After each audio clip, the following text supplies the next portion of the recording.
Hello everyone, it's 2 p.m. here in Romania. I have no idea the time in the United States, but I know those people like to live into the dark side of the earth, and they are the ones making jokes in my comment section saying that I'm a vampire when they are the ones who are awake in the middle of the night. Explain that. You cannot.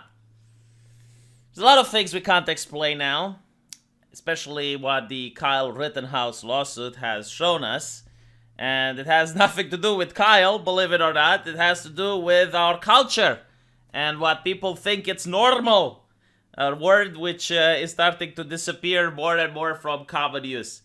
Like, for example, did you know that last year PolitiFact, it has fact in the name, clearly a fact checker, authoritative sources. Look, if something is not true in reality, if PolitiFact says it's true, it becomes true. That is how good they are at their job. My God, like, I don't know how they managed to hire people, at what university they went, but they are superhumans. They have the ability that neither you nor your mother possess. They can tell fact from fiction. So, for example, they said that a Facebook post says at 17 years old, Kyle Rittenhouse was perfectly legal to be able to possess that rifle without parental supervision. That is false! They decreed they have more power than God himself. You think God is the truth? Wait till you meet PolitiFact. They can issue decrees which shape reality. And realities they shape because Facebook and other social media companies use censorship based on the decrees of PolitiFact. There's no appeal. Reality doesn't seem to change the decree because, as I mentioned, it's the decree that shapes the reality, not the other way around. So now you have prestigious mainstream media organizations, authoritative sources, of course, which are parroting what PolitiFact is saying. They're not even bothering to look at the facts. So what are the facts, actually? Like, what has happened in what we like to call the lesser justice? The type of justice that isn't social, because we know only social justice has the final say nowadays. So I guess the courtroom should be unsocial justice. So let's see what the unsocial justice has to say about what the mainstream media and PolitiFact have decreed. Isn't legal? It is not a short-barreled shotgun or a short-barreled rifle, yes. Either by barrel or by overall length? Correct. All right, and then count 6 is dismissed. Oh, I see.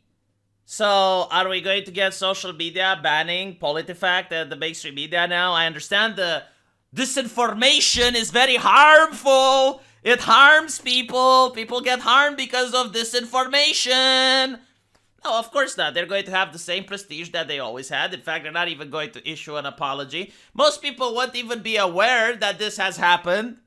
The same prestige that PolitiFact had is still going to have in the future. Same prestige that the mainstream media had, they're still going to have in the future. Why? Because the mainstream media and PolitiFact claim they have prestige because social media still will use them as authoritative sources and as a way to enforce their TOS. In fact, last year, if you even insisted that maybe this has to do with self-defense, you're going to get zooked from Facebook. Why? Because they use PolitiFact as a way to fact-check and claim that, no, this is a criminal, you should not offer any support for him, you should not talk about him in any positive or neutral manner. And to further pour salt into the wound, there were a lot of independent creators, a lot of lawyers who have YouTube channels who were looking at the trial, and for the most part, there was no problem. Like, they could live stream the trial as much as they wanted until the judge decided to go against PolitiFact. Apparently, the judge is bigoted. The judge is applying the law in a very reactionary manner. And all of the YouTubers that were live streaming, they got their live stream taken down. Why? Well, apparently policy violations. And we don't know. Is it copyright? Did PBS took down their streams? Maybe. Did someone who works on the social media company decide to take down their stream? We can't know. There's no feedback. There's no transparency. Up till this day, people still don't know why their live streams were being taken down. Policy violations. Copyright, community guidelines. No idea. I don't even know if I should make this video, to be honest. I hope it's according to policies. I read the TOS. I'm not doing anything bad. But, you know, good luck figuring it out when you're challenging PolitiFact. So, of course, you know, disinformation campaign, a lot of people still don't know. Like, if you go on Twitter, people don't actually watch the lawsuit. They watch what the media tells them about the lawsuit. They watch the headlines, they watch snippets, they watch things out of context. So, is it any shock that right now you have the Wisconsin National Guard on standby outside of Kenosha? And by the way, the jury isn't sequestered. What that means is that they can have access to the same information that you and I have access. They can see this. I'm not saying it will influence their decision, but if I was in their shoes, I would have this in the back of my mind at least. If not for the fact that they're aware they were being filmed. So the judge found out that a person was filming the jurors, and he ordered the deletion of all of the equipment there and promises the jurors that that's not going to happen again. So you're a juror in a self-defense lawsuit. Like, we're not talking about like a political lawsuit or the mob or anything like, no. Is it or is it not self-defense? That's it. And you have people filming you. I wonder, like, the jurors that are operating on lawsuits that have to do with gangsters and violent criminals, like, do they have to put up with this shit as well? Is this normal in the United States? I don't know. In my country, definitely not.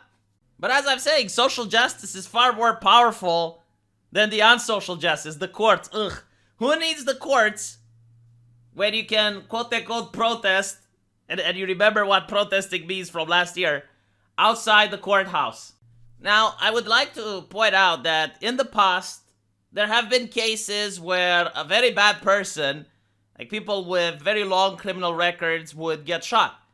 And progressives would say, look, we understand they're bad people, but that's not justice. Okay, the justice should be done in the courts. You shouldn't just shoot people. It's not okay. Like, we don't need Judge Dredd on the streets. And most right-wingers agreed, right? Like, because that's an interesting compromise. It's like, yeah, I mean, everyone deserves, I mean, it's in the Constitution, everyone deserves a fair trial, right? But now, they're not even saying that the people getting shot are bad people or anything. They're heroes. So they're not even average citizens. They're not like innocent bystanders. No, they're heroes. So that's a very interesting take. If, you know, like Fox News actually writes in this article and points out that one of them was a child molester, was convicted by a jury, 13 cases. That is a little interesting to me when you have a person like that and you claim he's a hero. I'm curious if you would have discovered the cure for cancer, if people would still call him a hero or would call him like a controversial figure. Like, at least go with a controversial figure. So, I'm curious if the jury from inside can hear the chants and the screams, and they can know that their verdict might have more consequences than that of the freedom of Kyle. And at this point, I don't think you're going to have everyone satisfied with the verdict. If he is found guilty, then, well, right-wingers will complain, but let's be honest, who cares about right-wingers, right? PolitiFact can ban them. Social media can suppress them, like that, it's fine. But if he is found not guilty, well, let's hope that National Guard on standby is ready to protect the city this time around. Because, you know, like, this is something also that's very interesting. Like, no one is pointing the blame on the mayor. Why were people rioting and burning down the city? Where was the National Guard last time around? Because the prosecutor raised a very interesting concern. Why didn't Kyle dial 911? Yeah, why was 911 not there? That's the actual question that people should ask. That's the actual people that should be blamed, the politicians. If I'm not mistaken, and I might be, but please correct me if I'm wrong, because I actually have comment sections. I don't disable them. But I remember that there was a lockdown when the riots happened. Like, people should be staying in homes. It was a curfew, huh? Wasn't that, like, weren't they a super spreader event? Why wasn't the government making sure that people are in their homes? Why weren't the police issuing fines and making sure none of what transpired in this courtroom would have happened? So, yeah, I think this is probably the last video that I'm going to do on this lawsuit. Might mention it once or twice, but I'm not probably going to dedicate another video on it. But the verdict hasn't been passed yet, so I think, and this is my opinion, it's going to upset a lot of you, but take into account my opinion isn't what I want things to be, it's what I think things will be based on what we have seen up till now. I think it's either going to be a hung jury or is going to be found guilty of some charges. And hung jury, that means that the jury couldn't find a common ground. So what that means is that the lawsuit is considered as if it never happened. And the state, they can sue again, or they can drop it. So I think they might sue again. Now, people might complain and they might say, well, look, I mean, there is reason to believe the jury might have been intimidated based on the things that I've shown you up till now. And social media can just ban these people. They can just remove any mention of it. The mainstream media will pretend like this hasn't happened, and they will say, oh, look, this is a glimpse that social justice is now existing in America, but there is more work to be done. More work to be done. This is what they're going to say. They're obviously not going to be happy with their pound of flesh, and there's more work to be done and more censorship to be had. So we'll see if I'm right or not. Probably by the time you watch this video, there's going to be a verdict. If not, we're going to have to wait some more. Let me know what you guys think, and I'll see you in the comment section. Take care.